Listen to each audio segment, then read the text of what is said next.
আমি হয়তো ভুলে গেছি আমার মায়ের ওই কথা,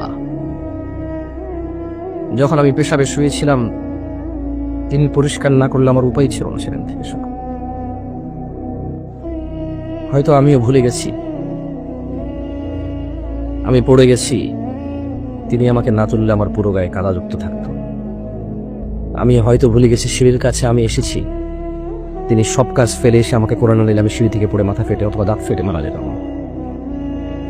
হয়তো আজ বক্তা হিসেবে আমিও ভুলে গেছি সেই কথা, যে আমার মা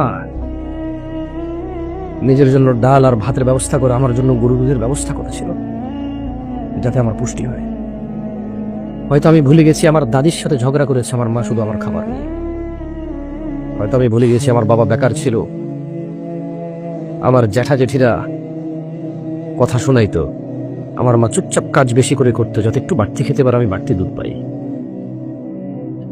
হয়তো আমি ভুলে গেছি, আমি আপনাদের কথা বললাম না, হয়তো আমি ভুলে গেছি আমাকে ভালো মাদ্রাসা স্কুলে পড়ানোর উদ্দেশ্যে আমার মা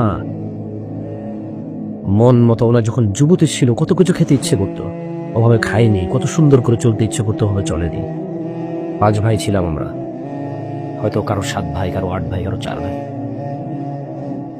ভুলে গেছি সেদিনের কথা, যেদিন পেশাব করতে গেলে ভয় লাগতো মা ছাড়া। ঘর থেকে বেরোলে জিনে ধরবে, ভূতে ধরবে, কুকুর কামড় দেবে, মানা হলে হবে না।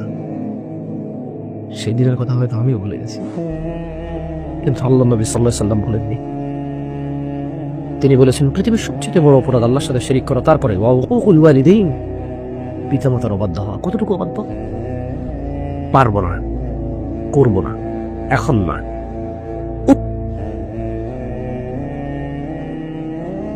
এইটা পর্যন্ত অবাধ্য।